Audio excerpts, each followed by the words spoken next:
Gymnosperm, a subclass of a kingdom Plantae. In the garden, you must have seen plants such as cycas and Christmas tree. Gymnosperms. The term is made up of two Greek words, gymnos, meaning uncovered or naked, and sperm, meaning seeds.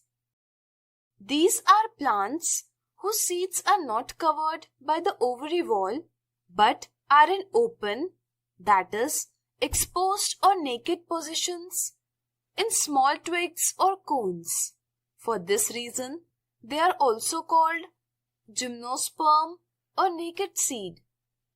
They include medium or tall trees and shrubs such as pinus and cycas. These plants are perennial and woody. The body of gymnosperms is fully developed and differentiated in different parts like root, stem, leaves, etc. But they lack flowers and fruits. The lack of flowers and fruits makes them different from angiosperms.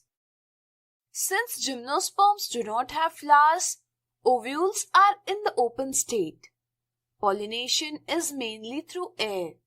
The seeds produced after fertilization are also in open state.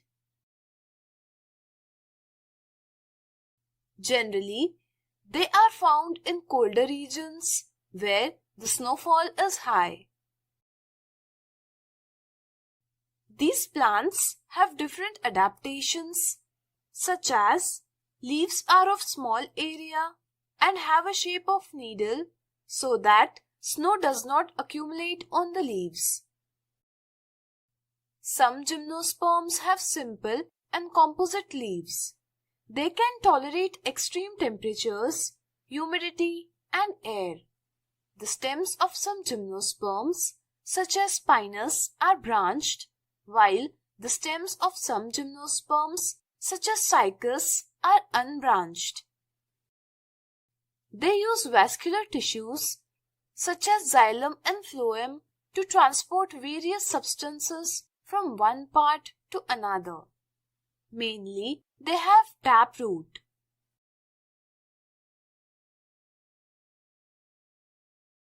Some gymnosperms, such as pinus, associate with fungi called mycorrhiza. Similarly, some gymnosperms, such as cycas, cooperate with cyanobacteria called coralloid roots. The reproductive organs are on different sporophylls of the same tree. The spores are arranged like a spiral on the stem. They form dense cones that are found in upper places of the plant. Female cones are generally larger than male cones. Pollination in these plants is mainly by air. After transfer of the male gamete to the female cone by air, it is brought to female gamete, that is, egg, by the pollen tube. The fertilization of male gametes with the female gamete produces zygote. It grows and develops into seed. The female cones open at the appropriate time and the seeds get dispersed.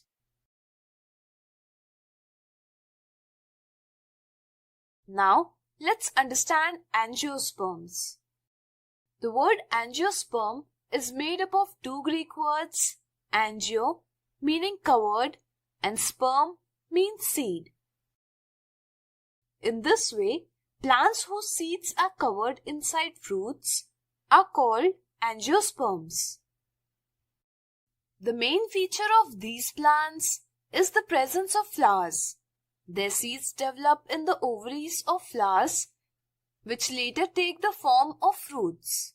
Hence, we also call these plants as flowering plants. They are the largest class of plants. These range from small plants such as Wolffia to giant trees such as eucalyptus.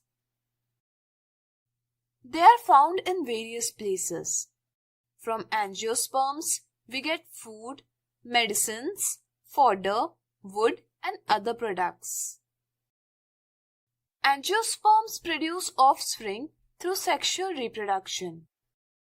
The reproductive organs of these plants are found in flowers.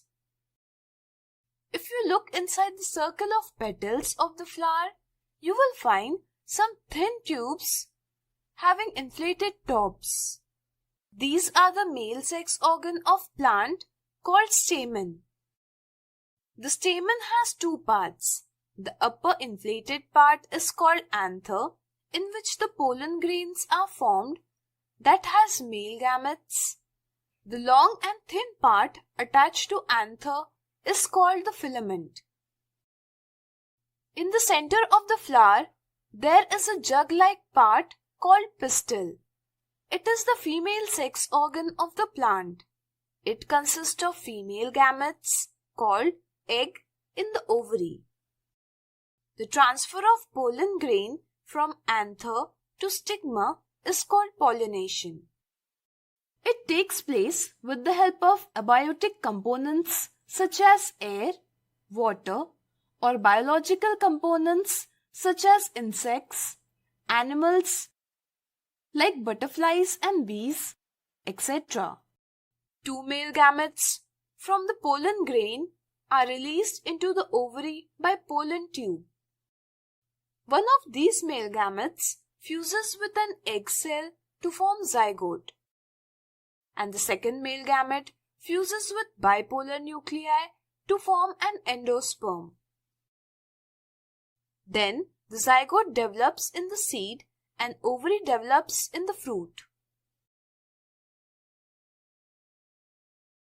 The seeds have cotyledons, which turn green after germination of the seeds. Depending on number of cotyledons, angiosperms can be classified into two parts. If the seed of plant has single cotyledon, such as bamboo, onion, etc., then such plants are called monocotyledons. But if a plant has two cotyledons, such as a banyan tree, then such plants are called dicotyledons. Let's understand their characteristics. Roots in monocot plants are usually fibrous, whereas in dicotyledon plant, there are taproots. In monocot plants, stems can be hollow, such as bamboo, can be virtual, such as banana, or can be swatchiform, such as onion. Whereas the stem is strong and tough in dicotyledon plant. In case of leaves, the leaves in monocot plants have a parallel venation, while the leaves in dicotyledon plant have a reticulate venation. Flowers of both types of plants are also different. In monocot plants, flowers are 3 parts or multiple of 3. Whereas in dicotyledon plants, flowers are 4 or 5 parts. So, you must have understood gymnosperms and angiosperms very well.